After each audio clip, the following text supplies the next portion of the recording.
Seja bem-vindo ao seu último dia até o fim dos dias, pois és tu um dos servos de Caronte, o filho de Nixe e irmão de Thanatos, o barqueiro, aquele que singra o extingue e leva os mortos ao início de sua última jornada.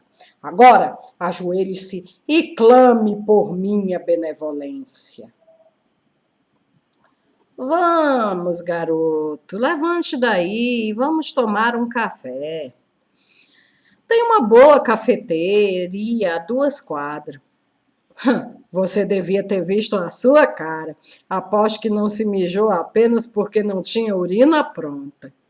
Acredito que deva começar pelas regras. Bem, a forma mais simples de você entender a sua condição é indo direto ao ponto. Você morreu. Não me olhe assim, nem comece com aquele drama. Como que era mesmo? Ah, sim, suspirando e gemendo e chorando neste vale de lágrimas. Ainda lembro de quando comecei. A vida era outra. Estávamos em meio a uma Europa doente.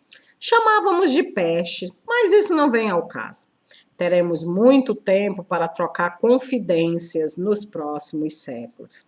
O importante é saber o que você se tornou e o que deve fazer daqui para frente. Em seu último dia, até o fim dos dias. Seja bem-vindo a Caronte, um RPG onde suas aventuras começam no momento de sua morte e que segue ao desconhecido em busca de se tornar muito mais do que alguém melhor. O jogo trata de aspectos de busca, regeneração e crescimento, sobre tornar-se algo melhor e notável, escrevendo uma história nova sobre seus feitos, conquistas e vitória, suas memórias e verdade. Diferente de um jogo onde se vive morte, esse jogo trata-se das verdades sobre a vida, evolução e crescimento, que em sua vida, você, em sua vida, de uma forma ou de outra, abriu mão e que agora deverá conquistar de maneira dolorosa e angustiante. Por mais que a ideia de jogar com uma representação do espírito da morte seja saborosamente funesta, assustadora e divertida, o jogo lida com questões muito maiores e filosóficas sobre nossa existência, início e fim. Não se sinta intimidado em explorar aspectos densos e que tragam uma reflexão saudável sobre a nossa própria existência. O pior não é morrer, mas ter de desejar a morte e não conseguir obtê-la. Sófocles.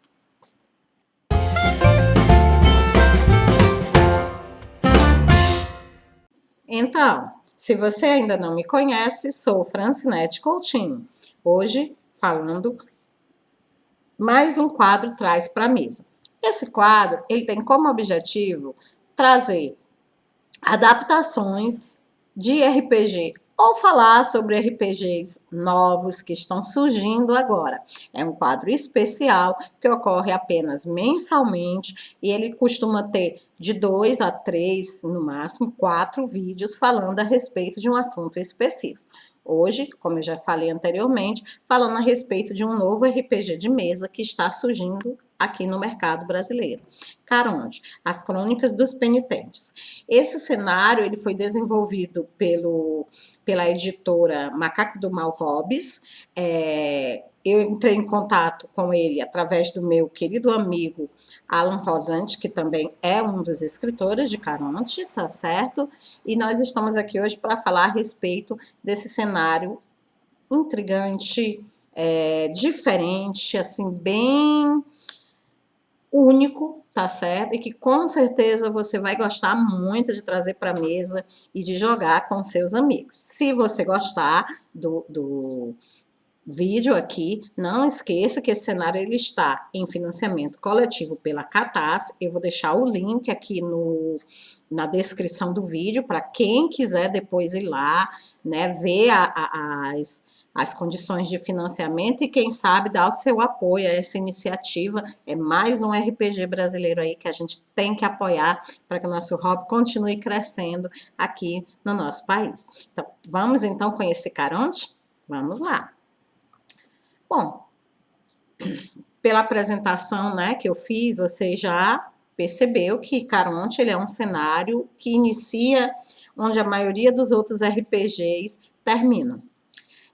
Porque em Caronte, assim que o jogo inicia, você já está morto. É um jogo que fala a respeito de vida após a morte, né? E nesse cenário de vida após a morte, você vai acabar se tornando um penitente, tá certo? O penitente, ele é como se fosse um ele não é como se fosse, ele é o ceifeiro, né? E ele tem como função guiar outras almas, tá certo? Do momento da morte até o pós-vida, né? Que seria uma existência posterior a essa onde nós vivemos. Inicialmente, gente, eu vou falar a respeito da introdução, tá certo?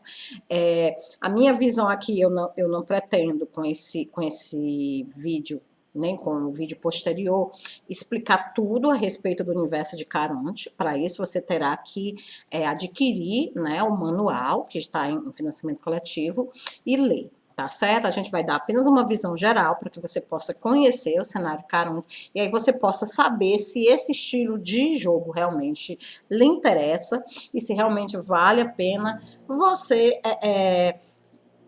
financiar esse material, tá certo? Então, uma visão global, nós vamos iniciar com os pontos introdutórios, tá certo? Do mundo de Caronte, para que você possa ter uma visão do jogo em si. Vamos lá, então? Então, como eu já tinha dito antes, o jogo trata de aspectos de busca, regeneração e crescimento, tá? Então, o objetivo aqui é você trabalhar para se tornar, depois de morto, né? O jogador, ele vai tentar, depois da sua morte, se tornar um ser melhor, né? Um ser humano melhor, uma pessoa melhor, né? O interessante do mundo de Caronte são os penitentes, né? Os penitentes, também conhecidos como almas rejeitadas, né?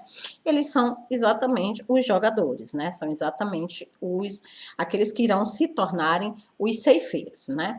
E o que você faz para poder merecer esse rótulo de penitente ou de alma rejeitada? Bom, normalmente os penitentes ou almas rejeitadas são aqueles pobres diabos que pela sua vida insignificante, medíocre, pela sua vida sem sentido, eles não são, tá? Então eles não valem nada, nem mesmo a morte quer saber deles, tá certo? Então eles são aquelas pessoas que não viveram a sua vida, que não deixaram o tempo correr, sem produzir nada de positivo, sem aprender nada, sem melhorar, né, a sua existência. Então essas almas, né, medíocres, essas almas sem desenvolvimento espiritual, elas acabam se tornando almas rejeitadas. A vida já não quer mais elas, mas elas também não podem entrar no pós-morte, então elas ficam presas, né, no que as pessoas chamariam de espaço intermediário, né, entre a vida e a morte, tá? Então elas ficam servindo, né, no caso ao Caronte, né, servindo ao barqueiro, levando e trazendo outras almas. Essas outras sim são almas que já concluíram, né, a sua existência na vida e que vão agora para o pós-vida, né? Então cada jogador ele vai encarnar um personagem assim, ele vai ter que descrever um personagem que por algum motivo, né, esse personagem ele deixou a vida dele passar sem produzir nem aprender nada de bom, nem interessante, que pudesse valer para ele, digamos assim, uma passagem para o pós-vida, tá? E esses penitentes, eles seguem determinadas regras, né, determinadas leis, né? Por exemplo, inicialmente a gente tem que ter em mente que cada cabeça há uma sentença, né? Então, os penitentes, eles não podem interferir na morte de um indivíduo, né? Se eles interferirem na morte de um indivíduo, isso para eles é um pecado terrível, né? E eles podem até, inclusive, serem perseguidos, né? Por fazerem isso, né? Eles não podem, porque interferir na morte de alguém é você mexer com a própria ordem natural, né? Isso vai gerar máculas no ceifeiro, né? Então, o ceifeiro que não cumpre a sua função de ceifar, que por algum motivo, ou ele ceifa antes da hora, ou ele permite que alguém que deveria, né, ser ceifado naquele momento não parta, então ele vai sofrer, né? Ele vai sofrer por tomar essa decisão contrária à ordem natural. Então, todo penitente, ele sabe que sobre cada cabeça há uma sentença e que essa sentença, ela precisa ser respeitada. Toda vida que alguém se torna, né, um ceifador, se torna, né, um penitente, ele recebe uma arma espectral, que é chamada de foice, tá certo? Então, essa arma espectral, ela é gerada pelo próprio ser, tá certo? É como se ela fosse assim, uma pequena parte da própria essência do ceifador, né? Ela tem a capacidade de ferir e de enviar, né, seres vivos e até mesmo outros ceifadores para o post-mortem. O post-mortem é um termo em latim, tá, gente? Então, se eu estiver pronunciando errado, me perdoem, né? Mas post-mortem, ele seria como se fosse o pós-vida, né? Aliás, desculpa, não pós-vida, mas aquele espaço lá intermediário entre a vida e a morte, que nós vamos falar sobre ele mais lá na frente. Outra coisa que a gente tem que saber sobre os penitentes é que ninguém pode enganar a morte. Essa é uma das outras regras que cada penitente ele tem que ter bem claro na sua existência, né? Ninguém pode enganar a morte, né? Então, você precisa estar ligado, quando você se torna um penitente, você precisa estar ligado à verdade. Por isso, todo penitente, ele recebe um dom conhecido como visão da alma, né? Então, ele consegue olhar para uma pessoa e ele consegue ver a alma daquela pessoa, ele consegue saber a verdade sobre aquela pessoa que ele está observando, se ela é má, se ela é boa, o que ela fez, o que ela não fez, se ela sente alguma culpa, né? Se ela tem alguma emoção corroendo ela. Então, o ceifeiro, só em olhar para alguém, ele é capaz, né, de ver isso, porque ninguém é capaz de enganar a morte. Então, por mais que a pessoa, eu sempre fui uma pessoa boa e tudo isso é tolice. No momento que o ceifador, né, ceifeiro, olhar para ela, o penitente olhar para ela, ele vai saber por causa desse dom que ele conhece. Outra regra que os penitentes levam muito a sério é que a colheita jamais deve cessar, tá bom? Então, a morte, ela é uma força da natureza, ela é um destino inevitável. Todos os seres vivos, mais cedo ou mais tarde, terão que passar pela morte. E qual é a função do ceifeiro em tudo isso? A função do ceifeiro é justamente trazer algum conforto nos últimos momentos de vida. É fazer com que essa transição não seja mais dolorosa do que ela realmente precisa ser. Tá certo? Porque você vai ter que deixar todas as pessoas que você ama, você vai ter que deixar assuntos inacabados, uma vida a qual você já está acostumado, já está atrelado àquela vida. Então, é muito importante, né, que o ceifeiro ele faça o seu trabalho, né, ele torne essa passagem, né, para o pós-vida o menos traumatizante possível, né, para aquela alma que vai, digamos assim, né, mudar, né, do mundo dos vivos para o pós-vida, né, o mundo daqueles que ultrapassaram a morte, né, passaram pela morte. Outra coisa que também, né, tem que ser bem apregoada aqui é a questão do viva, não apenas exista, né? Por mais que pareça interessante, se você tem a ideia de ser um morto que permaneceu entre os vivos para fazer um trabalho de coletar as almas, o ceifeiro, ele é muito mais do que isso. O ceifeiro, ele precisa ter em mente que ele está ali para cumprir uma penitência, tá? Então, além da missão de levar as almas, além da missão, né, de tornar a passagem dessas almas algo assim mais fácil, o ceifeiro também tem que ter em mente que ele está ali para poder redimir a própria alma dele. Ele precisa aprender alguma coisa, ele precisa crescer, progredir, evoluir, senão ele vai permanecer para sempre ali preso entre a vida e o pós-vida, né, naquele espaço ali entre os dois e nunca vai conseguir fazer a sua própria travessia. Então é através do trabalho como ceifeiro que os penitentes eles vão redimir as suas almas e aí eles vão poder sair do mundo, né, do barqueiro, do mundo lá intermediário para o pós-vida. Tá bom? Outra coisa importante é a questão das 30 moedas de ouro, né? Então, lá na mitologia grega, né, quem já leu a respeito do barqueiro Caronte, você sabe que os gregos, eles, quando a pessoa morria, eles tinham mania de colocar uma moeda, né, de ouro sobre cada um dos olhos, né, das pessoas. Segundo eles diziam, aquelas moedas, o objetivo delas era exatamente pagar o barqueiro, né? Então, se aquela pessoa que não tivesse as duas moedas, aí, né, segundo a lenda, né, não teriam como pagar o barqueiro, portanto, não teriam como atravessar para o mundo dos mortos, né? Aqui, no caso, a ideia das 30 moedas, elas têm um significado um tanto quanto diferente. Elas são conhecidas pelo nome de moedas de Caronte, tá? E assim, cada vez que o ceifeiro ele ceifa uma alma, né? Que ele faz com que uma alma atravesse do mundo dos vivos para o pós-vida, ele ganha uma determinada quantidade de moedas de Caronte, tá certo?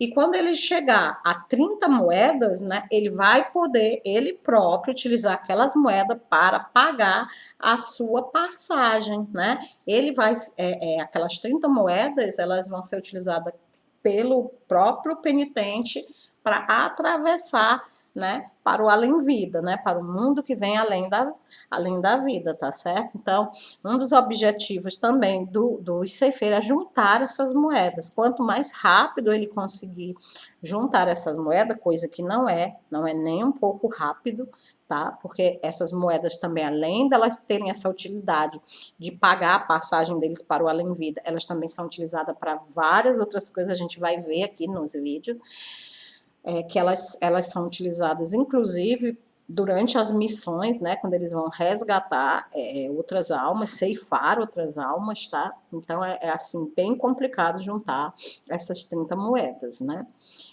Outra coisa também é a questão da primeira ceifa, né, digamos assim, né? A primeira vez é inesquecível. Então, o ceifeiro, ele consegue perceber o momento exato da morte de uma pessoa. Só em olhar para a pessoa ele consegue ver os fios, né, que ligam essa pessoa à trama da existência, e ele sabe quando está perto, ele sabe o momento exato em que ele terá que colher uma pessoa.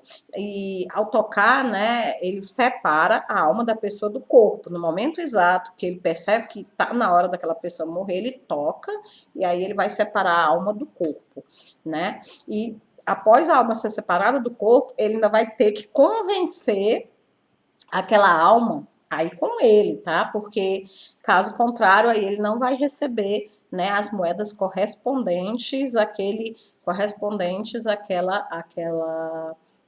digamos assim, coleta, né?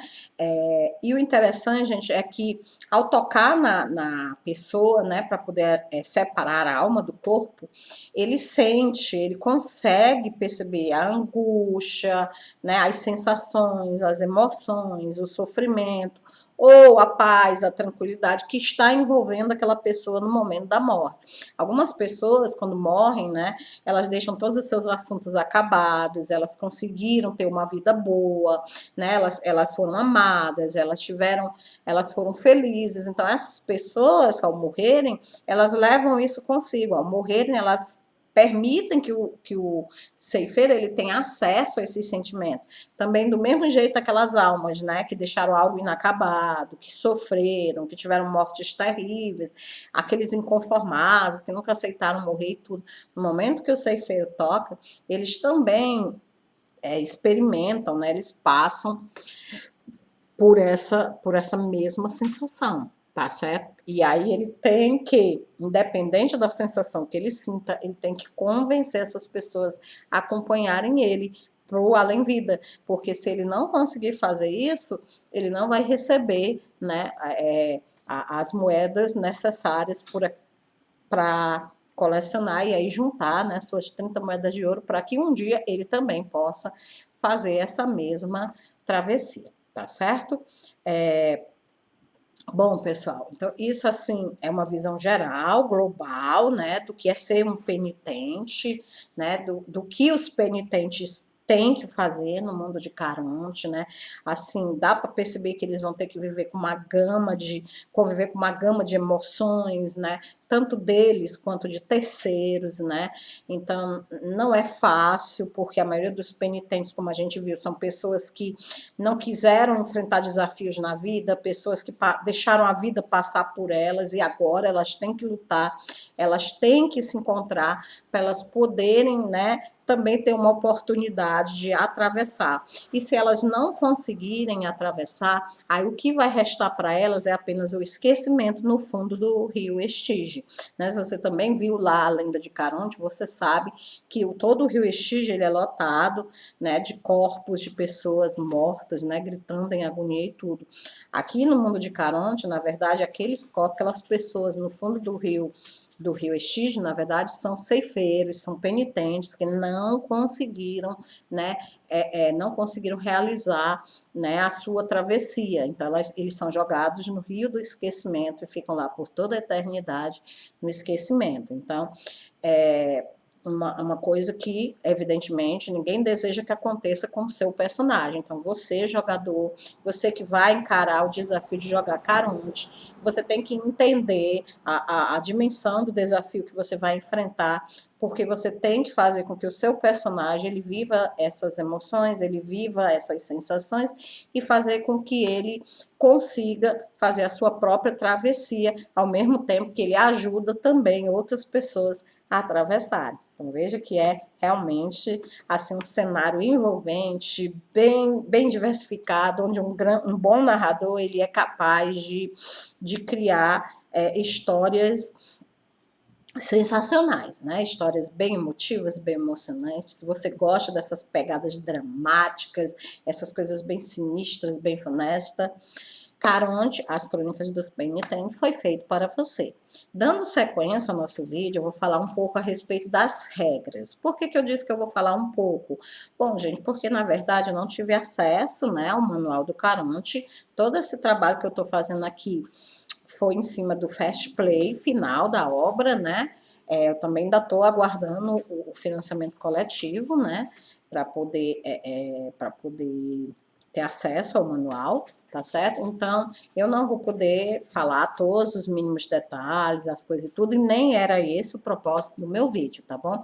Mas eu vou falar um pouco a respeito das regras, um pouco a respeito do sistema de Caronte, para que você tenha, assim, uma ideia se a dinâmica, a mecânica do jogo é ou não é do seu agrado. Como eu disse anteriormente, o meu objetivo aqui é te dar uma visão geral da obra, para você saber se vale ou se não vale a pena obter mais esse livro para sua coleção, tá bom? Eu achei o livro vale bem a pena, um livro sensacional.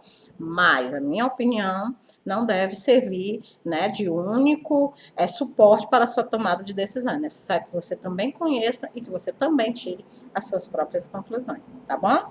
Vamos lá continuar conhecendo Caronte? Vamos. Bom, pessoal, Caronte, ele trabalha com uma versão de sistema próprio. Essa versão, ela é utilizada não só no Caronte, mas também em outros trabalhos, né, em outras produções da Macaco do Mal Hobbes, que é o sistema Coach, tá? Ele utiliza, né, como base, né, para parametrizar, né, o jogo, os dados de 6 lados, né? Ele é um sistema de D6 para resolução de conflitos, tá? E ele utiliza 2 tipos de teste. Esse sistema ele é embasado em 2 tipos de teste: os testes simples e os testes comparativos. No teste simples, o jogador ele lança 3 D6, ou seja, 3 dados de 6 faces, e ele deve somar o valor dessa rolagem, né? Então, vamos supor que ele jogou lá os 3 dados, aí deu 2, 4 e 5. Aí ele vai somar 2 com 4, 6, 6 com 5, 11. O resultado dele, naquela rolagem de dado, foi 11, tá? E aí ele vai comparar ele vai adicionar qualquer modificador que ele tenha, né? Algumas habilidades do sistema, eles dão bônus, né? Ou penalidades para serem adicionadas ao teste simples e vão comparar com um alvo, né? Uma classe de dificuldade já definida pelo narrador. Então, isso aí é o teste simples, tá? Quando os testes eles precisam ser comparativos, né? Ou seja, quando eles são executados por dois ou mais personagens entre uma disputa direta, né? Por exemplo, um combate, né? Ou porque os dois jogadores eles querem ter acesso ao mesmo objetivo, eles querem cumprir a mesma missão. Então, nesses testes comparativos, né? Cada jogador deve fazer a sua rolagem de teste simples, somar o valor da habilidade relevante, né? Então, vamos supor que o objetivo dele seja tenha relação com, por exemplo, disparar, né? Disparar uma determinada arma, né? Então, eles vão jogar os 3d6, vão somar com o valor da habilidade que eles teriam naquela respectiva arma, né? Só uma suposição, tá, gente? Só uma ideia mais ou menos de como seria. E aí, cada um vai ter o seu resultado. Vamos supor que no primeiro caso, o cara tinha uma habilidade 4, e aí ele tirou 12 na rolagem da arte, ficou com 16. O outro tinha uma habilidade 5 e rolou 15, ficou com 20. Um com 16, o outro com 20. O que tem o maior valor obtido é o que foi bem sucedido, né? Foi o que venceu a disputa. Os níveis de dificuldade no sistema, tá? Eles estão aqui nessa pequena tabela que eu trouxe aqui para vocês, aqui nessa tabela, né? Onde na primeira coluna aqui eu tenho os nomes dos tipos de dificuldade e aqui do lado eu tenho o número alvo, ou seja, a CD, né? Que deve ser a classe de dificuldade para poder, né? Então, se é uma coisa rotineira, o narrador vai pedir um teste entre 4 a 6, né? 4 a 6, rotineiro. Entre 7 e 8 é uma coisa diária, do dia a dia, que você faz o tempo todo. 9 a 10, algo banal. 11 a 12, espontâneo. 13 a 14, fácil. 15 a 16, custosa. 17 a 18, complicado. 19 a 20 é algo árduo, né? 21 a 22 é difícil, de 23 a 24 severo, e se o seu número-alvo, número de dificuldade, for maior que 25, esse seu A é considerado formidável, tá bom? O que mais eu tenho para falar? Certo, os modificadores de condição. Eles possibilitam ao narrador diminuir ou aumentar a dificuldade de um teste, né? Então, tanto para os personagens jogadores quanto para os NPCs que estão envolvidos na cena. A gente tem que lembrar que se uma regra vale para o PC, ela também dá valer para os queridinhos NPCs do narrador, né? Cada modificador de condição, ele eleva ou diminui a dificuldade do alvo em 2 pontos. Então, vamos supor que você tinha que fazer uma tarefa que fosse considerada, né, uma tarefa espontânea. O seu narrador, ele pediu 12 no teste, tá? Mas você tem lá uma determinada condição, você está numa determinada situação que permite que você utilize os modificadores. E aí, se essa situação ela for favorável a você, você irá ganhar, você irá fazer o teste por menos 2, você irá fazer o teste por 10. E se ela for contra você, você irá fazer o teste com uma penalidade de mais 2, você irá fazer por 14, tá bom? Então, é assim que funcionam os modificadores de condição. Sucessos parciais, né? Em muitos casos, os sucessos obtidos, eles são menores do que o valor necessário para uma ação bem-sucedida. Vamos supor, você precisava de um 12, e aí você só tirou um 11. Olha, chegou tão próximo, resultado bem pertinho, mas não foi suficiente. Quando isso ocorrer, o personagem, né, ele obteve o que em Caronte a gente chama de sucesso parcial, né? Ou seja, ele consegue parte do benefício do que ele desejava, né? Mas ele recebe consequências adicionais. Vamos ver aqui um exemplo. Imagine que ele queria entrar escondido num determinado quarto que estava trancado. Então, ele vai utilizar lá sua habilidade de arrombamento para poder entrar no local, né? Mas, como ele precisava de um 12 para poder entrar e ele tirou um 11, ele foi percebido por alguém. Alguém viu, ele consegue entrar, ele consegue obter a informação que ele queria, mas aquilo ali ele não conseguiu da forma que ele queria, que era em total segredo. Por quê? Porque ele foi percebido por alguém, tá? Então, isso tanto pode ocasionar um contra-ataque na fuga dele, como pode também ocasionar somente que o que ele queria fazer com aquela informação já não vai mais conseguir fazer, porque o inimigo dele tem a informação de que ele tem aquilo em mão, né? E vai poder contra-atacar, vai poder reagir a qualquer coisa que ele tivesse querendo fazer com aquilo que ele pegou na sala. Deu para entender mais ou menos? Um sucesso parcial, ele acontece sempre que a falha no teste for até 2, tá? Então, no caso, se eu peço um número-alvo 12, 11 e 10 é sucesso, né? É sucesso parcial. Se eu peço 14, 12, 13 é sucesso parcial. Então, até 2, né? A menos, a gente considera, né, a falha como um sucesso parcial, tá bom? Falhas críticas e sucessos decisivos. Em Caronte também a gente tem as benditas falhas críticas, né? E os maravilhosos sucessos decisivos. E como é que isso funciona então?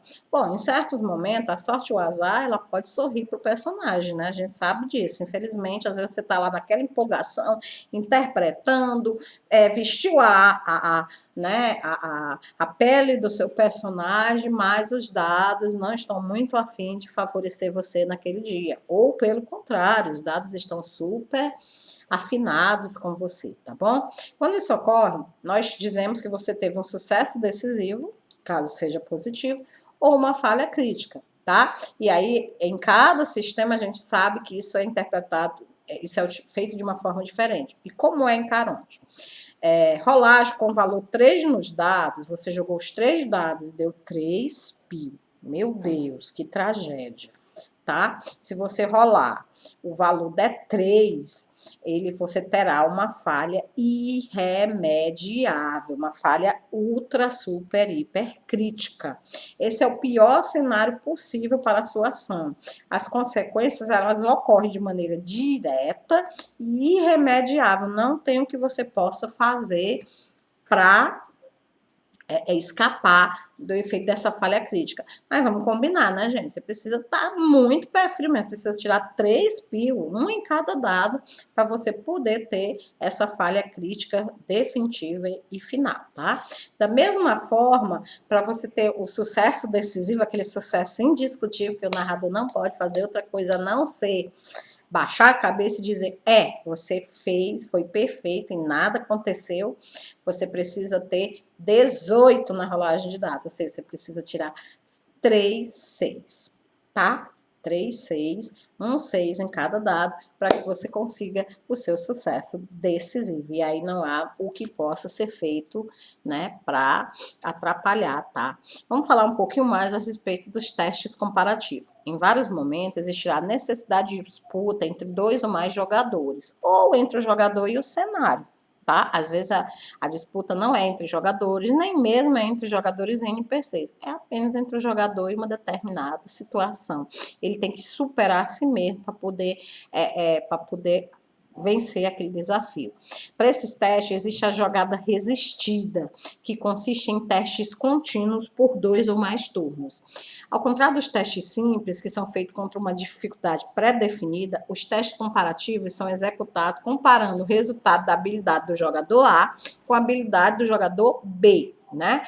Então, vamos supor, se o jogador A tirou 12, o jogador B tirou 15, o B, ele teve, né, um resultado favorável, melhor do que o do A. Então, ele ganhou a competição, tá certo? Sempre ganha aquele que tiver o resultado melhor.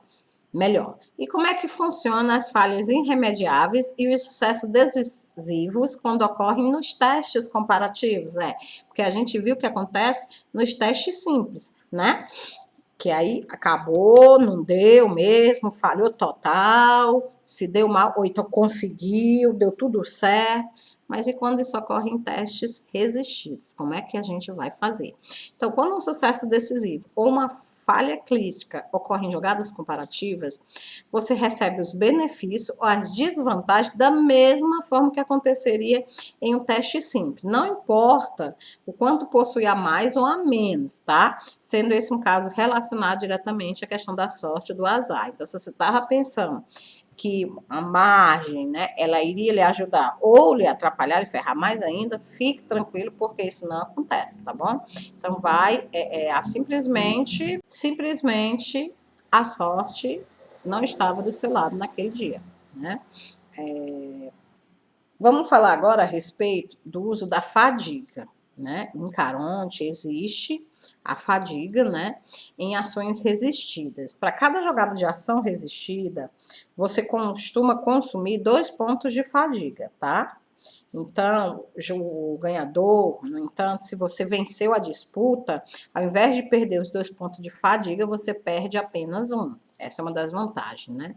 Após a terceira rodada, o custo ele é dobrado para ambos os personagens, tá? Tipo assim, então na primeira jogada você perdeu, você perde 2 pontos, na segunda você perde 2 pontos, na terceira rodada, né, você em vez de perder, você perde 2 pontos ainda, mas na quarta rodada, ou seja, após a terceira rodada, ao invés de você perder os 2 pontos, você passa a perder 4 pontos, né, você passa a perder o dobro, tá? O dobro. Quando você utilizar determinação é uma habilidade do mundo de Caronte, tá? E ela pode ser utilizada para dar benefícios na jogada de dados, né? Então, para cada ponto de determinação que você gastar, você pode adicionar mais 2 aos resultados dos dados, né? E quando você utiliza o ponto de determinação dessa maneira, ele é recuperado ao fim de 3 sessões de jogo. Tá? Então, você vai ter que esperar 3 sessões de jogo para você poder recuperar os pontos de determinação que você utilizar para aumentar a sua margem de acerto numa jogada de dados.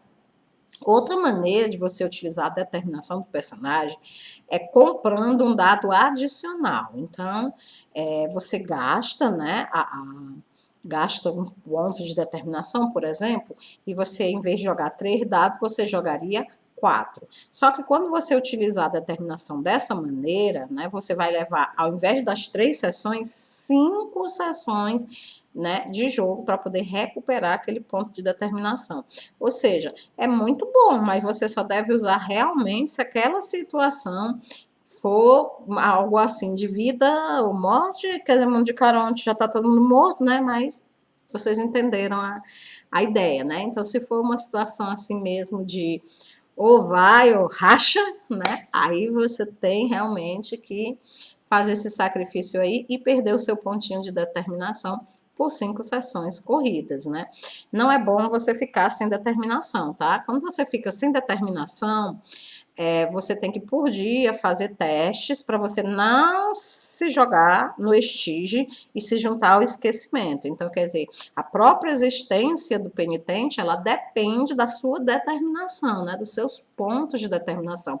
Então, determinação seria como se fosse a força de vontade, né? Do penitente em continuar a sua penitência, continuar a sua missão, né? Coletando almas, tá? Então, tem que se gastar a determinação com muita cautela. A terceira maneira de se utilizar a determinação é convertendo em experiência. Você pode pegar um ponto de determinação e converter em experiência. Qual a vantagem disso? É que você pode utilizar essa experiência para desenvolver uma nova habilidade no mesmo momento, tá? Você não precisa esperar evoluir, você pode adquirir aquela habilidade que você está precisando naquele momento ao custo de um ponto de experiência. E se você não tem experiência, pode converter a determinação para conseguir essa experiência, tá bom? E quando você utiliza a determinação dessa forma, presta bem atenção, ela é perdida permanentemente, tá? Ela é perdida permanentemente e o seu índice total de determinação é reduzido. Vamos supor que você tenha determinação 5. A partir daquele momento, você só vai ter determinação 4, você só poderá recuperar até 4, porque o quinto ponto foi gasto foi convertido em experiência e depois utilizado para desenvolver uma nova habilidade, né? Então, só mesmo se você tiver muita determinação ou se você estiver realmente muito desesperado por essa habilidade, é que vai valer a pena, tá certo? Regras gerais, ordem de iniciativa e capacidade de ação. Vamos lá? Vamos nessa. A iniciativa, tá? Você vai ter um valor X, né? De iniciativa dada pelo próprio sistema, tá? E mais 3d6. Então, vai ser o seu valor de iniciativa mais uma jogada de 3 dados de 6 lados. Tá ok? E aí, evidentemente, cada um joga a sua e aquele que tiver o maior resultado é o que começa. Vamos falar agora o que é capacidade de ação. Depois de definir a ordem da iniciativa, vocês devem definir a capacidade de ação. A capacidade de ação é a quantidade de vezes que o personagem poderá interagir com a cena. Para você ter uma ideia assim, em Caronte, um personagem ele pode fazer 1, 2, 3, 4 ações na mesma cena, tá? Desde que para isso ele tenha uma alta capacidade de ação. Tá, ok? E como é que a gente calcula a capacidade de ação do personagem? Ora, você pega o valor da iniciativa dele e você divide por 10 e arredonda para o número inteiro mais próximo. Então, vamos supor que a iniciativa dele seja 12. Se a iniciativa dele for 12, você dividindo 12 por 10 vai dar 1,2. Você vai arredondar para 1 ou para o 2? Para o mais próximo. 1,2 está mais próximo de 1 do que de 2. Então, você vai aproximar para 1.